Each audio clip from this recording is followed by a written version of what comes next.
Hi everyone, so today we're going to be solving quadratic equations. And more specifically, firstly we're going to learn what quadratic equations are, then we're going to use this thing called the Null Factor Law to solve them.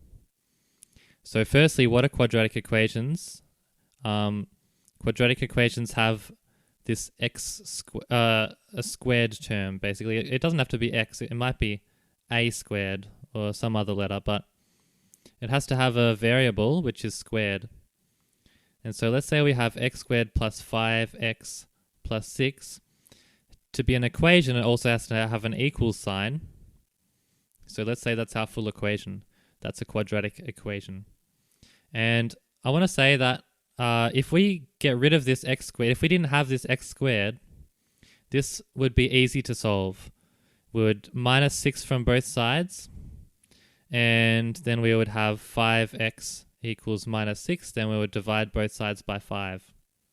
And we would solve it. We would have x equals minus 6 divided by 5. If you need some revision on basic solving, I suggest you do that first. But now, the problem is we have an x squared term. Even if we had another x term like this, even if we had 2x plus 5x plus 6 equals 0, or 3x, these two are like terms, so what we could do is we could add them, and we'd have 8x in total. And now we just have a situation like the previous, where it's actually very easy to solve. The problem though is that we have, in a quadratic equation, we have an x squared. And that's a problem because these two are not like terms. You can't simplify them. So you're going to have an x over here and an x over here, and you can't bring them into the same place and make them the same x. So it's pretty hard to see how we're going to get to x equals something. How are we going to find this? Now, that's what the topic of this video is. And actually, as I mentioned at the start of the series, which was a long time ago, factorizing is actually the way to do this. So if you factorize this, do you remember that we factorized, this is a monic quadratic.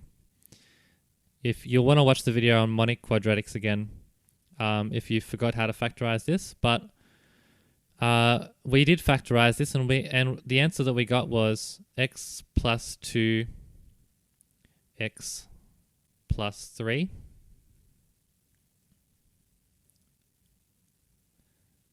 And so that is equal to 0 in this equation.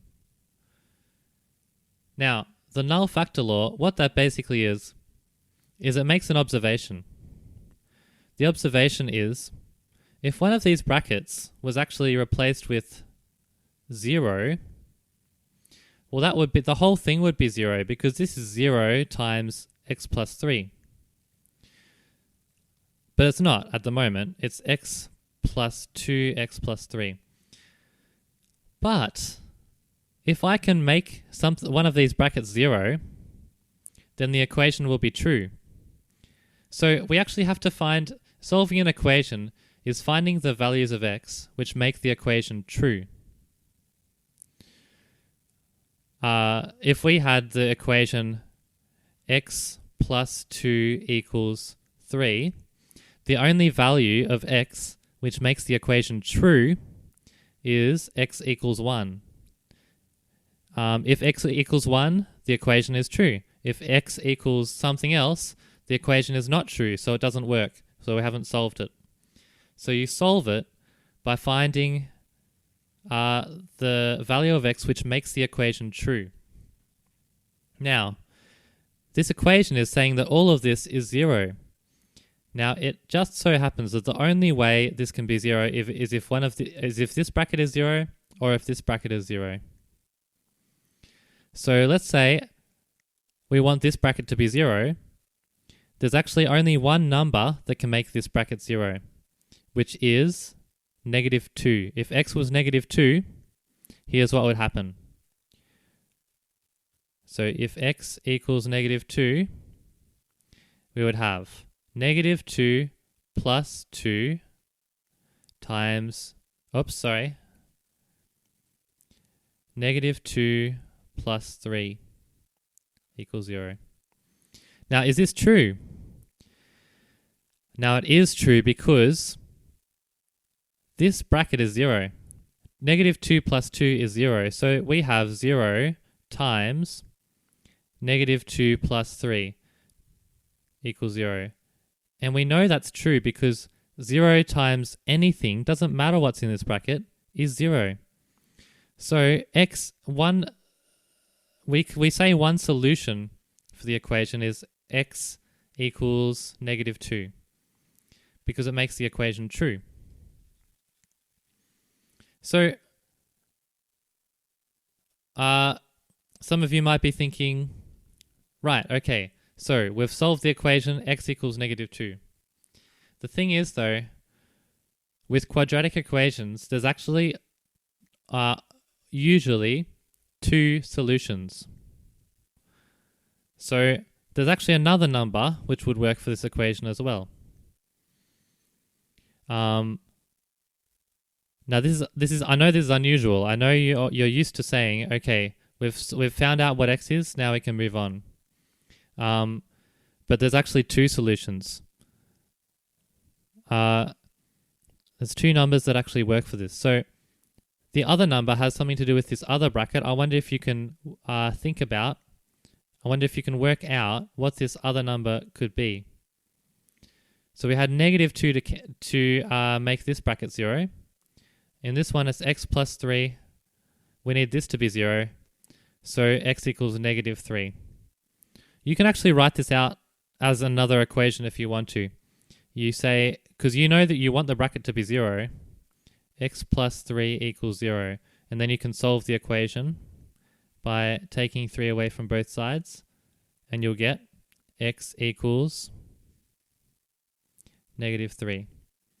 But you can just look at this as well and say, well, a number that cancels out with positive 3 is negative 3.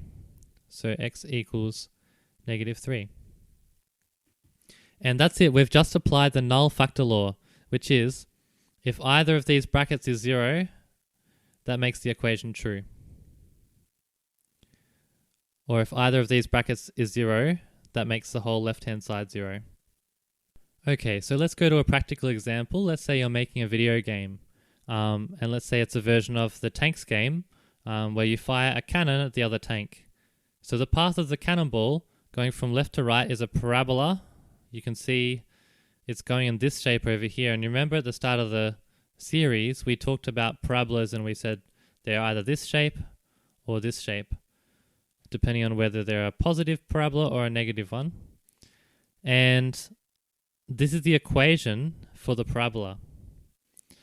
So the question also says, by the way, going from left to right is important.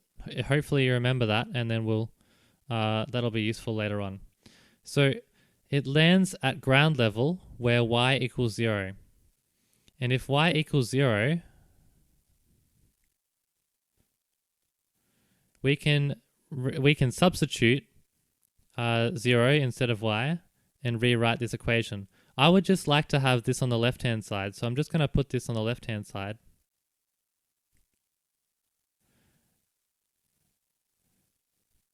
So this equals y, but we'll replace y with 0. Remember, it doesn't matter. Well, if you switch the left-hand side with the right-hand side, that's okay. You're allowed to do that. Okay, so now we have to factorize this. And the first thing you should do when you're factorizing is look for a highest common factor. So let's look for a highest common factor here. So we can see that 2 seems to be a common factor of the numbers, and x seems to be a common factor for the variable. So let's write 2x over here, and you divide each term by 2x, you're left with a negative and a negative x. X squared divided by x is just x. And then you've got a divide 10 by 2, you get 5, and the x's cancel out. So that's the new equation.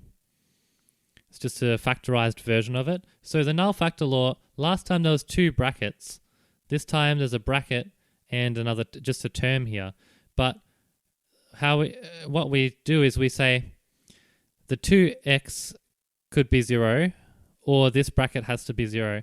So either one of those has to be 0 for the equation to be true. So that means we're still going to have two solutions. The first solution will be when 2x equals 0. Now, if 2 times the number equals 0, there's only one number that works. But let's actually solve it using the steps. So divide both sides by 2. And from that, we find out that if these cancel out, then we've got x equals 0 over 2. That's just 0. So one of our solutions is x equals 0.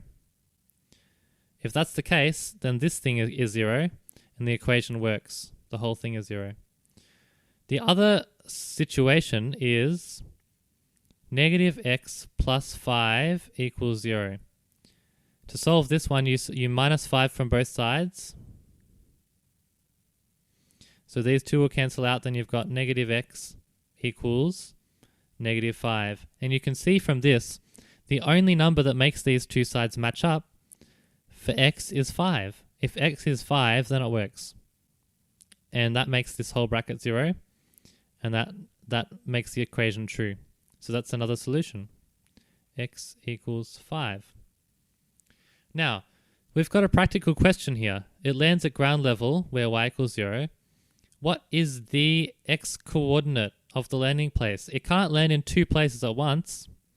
So which is it? What is the x coordinate? Is it 0 or is it 5? Now, hopefully you remember that it goes from left to right. I'm just going to draw a little parabola here.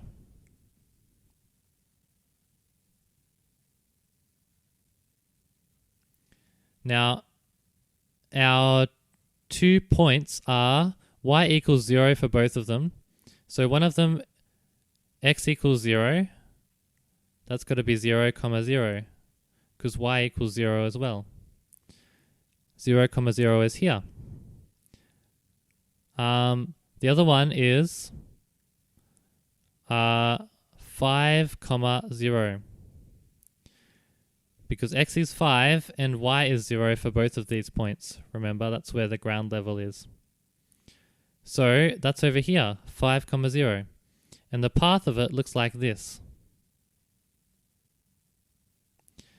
So you get a little bonus in today's video. You get to learn how to graph a parabola, roughly. Now, which one of these points is the landing place?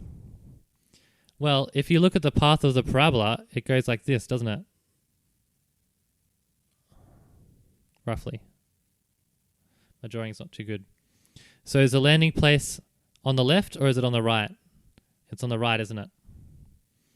So our solution is x equals 5, because this is 5, 0 is on the right over here. So x equals 5.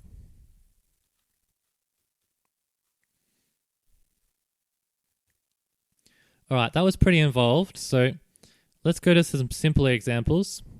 I want you to pause the video and try and solve this one, and then play it to see if you got it right. If you have no idea, then you can keep watching.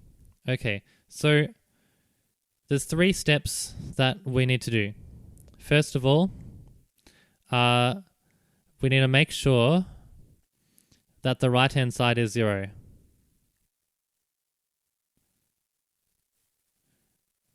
Because you can't solve one of these equations unless the right-hand side is 0.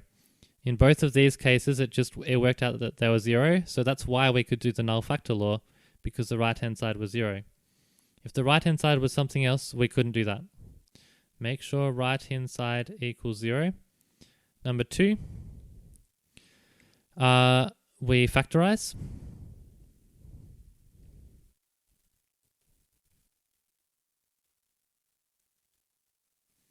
And number 3, we use the null factor law.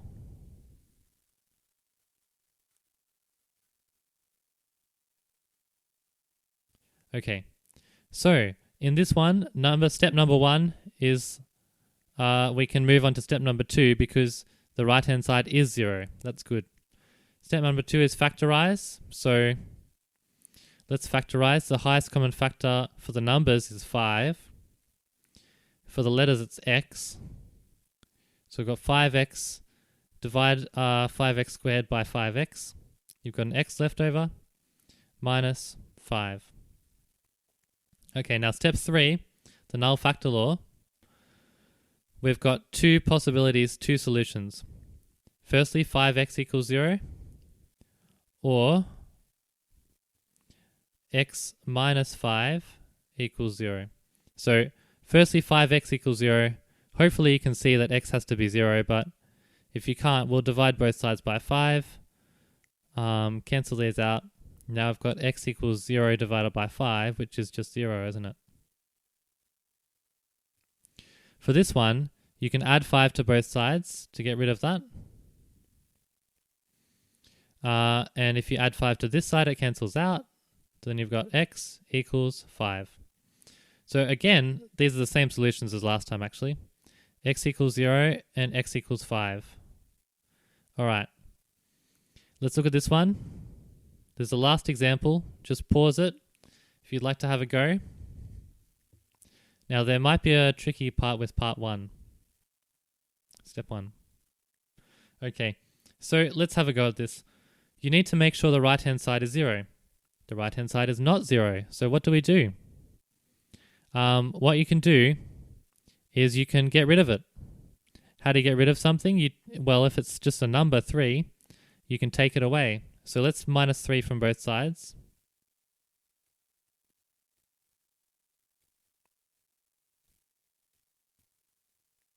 And that will get rid of the 3, so the right-hand side is 0. And that will make it a lot easier for us. So then we've got x squared plus 2x minus 3 equals 0. That's good. Now we can move on to step 2, which is factorize. So we're going to find two numbers that multiply to give negative 3 and add up to give 2. Now first of all, 3 has only, I'm going to rub this out in a second. 3 has only two factors, 1 and 3. But we're trying to multiply to give negative 3. And that's actually two situations. Negative 3, I can make this one negative, because one of these numbers needs to be negative to give a negative result. I could also make this one negative. We did an example like this in a previous video.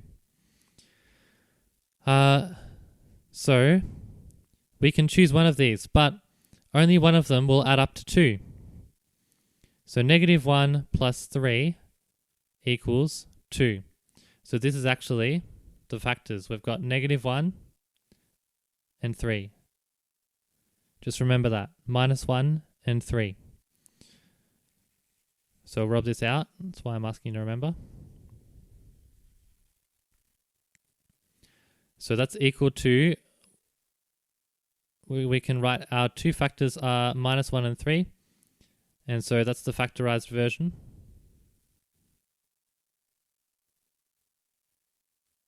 And we write the right-hand side as well. I should say, sorry, you're factorizing the left-hand side. Okay, now finally we can use the Null Factor Law. And this one's pretty simple. I'm just going to write them straight down. The number to cancel out with negative 1 is positive 1 to make it 0. The number to cancel out with 3 here is negative 3. So these are our two solutions, x equals 1 or x equals negative 3. Alright, thanks for watching. I think this video is a very important video because it finally helps you to see, hopefully, why we're doing all of this factorizing. And the answer is so we can solve equations that we couldn't solve before and draw graphs, which we did a little bit of drawing the graph just before, but we can do more of that later.